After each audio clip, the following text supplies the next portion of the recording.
Rescue operations, as you know, have been going on all night. They continue into the morning. They'll pick up a lot, obviously, as the sun comes up, but they have been going nonstop for a while now. It really has, and that's what's been so amazing. You're still seeing people trickling in, coming in on boats and vans and everything else you can imagine. Ryan Korsgaard is in Richmond, live along FM 1964 and the Westpark Tollway. How are things looking where you are? I see you're in front of a Kroger. Is it actually open? It's not open, no, sadly. We were at one yesterday, not one today that's open. But the thing here is they're going to be gathering. The emergency workers call it staging. You'd call it show up and get to work. But basically, you see there is one flat-bottom John boat, metal boat here.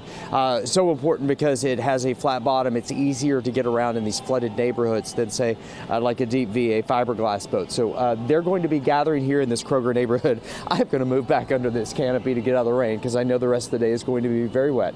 But emergency workers from volunteer fire department in this area, as well as the National Guard, expected to be here this morning, starting about right now. But keep in mind, they also worked late last night. So they're expected to stage here in this Kroger parking lot and move into some of the neighborhoods just to the south of here, including West Oaks. And they'll go into those areas and try and see if anybody in there needs help.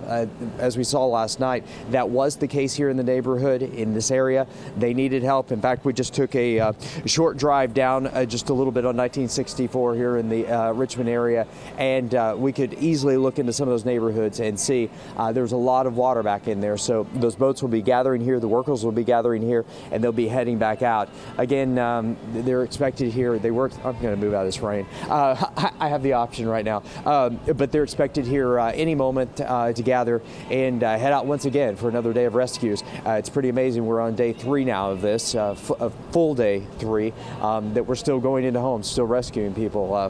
A bit unbelievable. Rachel, Owen. You know, Ryan, I wasn't far from you yesterday. We had to go and get one of our director's parents out of their home in Grand Mission, just a few miles away. Where are you heading next? I believe there's still more people back in those neighborhoods south of the Westpark and east of 99. We're going to give it a little bit longer to see who shows up and then follow them back down 1964 because you could definitely, just looking to the west of there, you could definitely see the neighborhoods were still flooded and a lot of water back there. So that's where we believe that once they get a few more boats in here, they're going to head. So that's kind of what we're waiting to see. But I mean, keep in mind these girls and guys worked late last night, so they'll be here soon. Yeah. One more question for you, Ryan, just because folks have been asking us. I know as you were heading in that direction, are you seeing any gas stations opening up? Because I've even been hearing rescue workers are trying to get fueled up and they're having some trouble.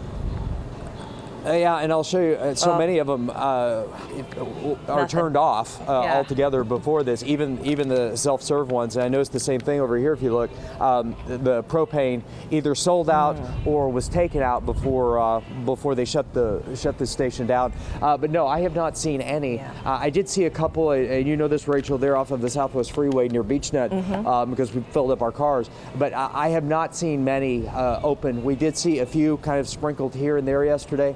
This morning I have not seen any, but keep in mind we also came out a kind of an interesting route out Westheimer to 6 along the Westpark Toll Road, not necessarily on it for very long.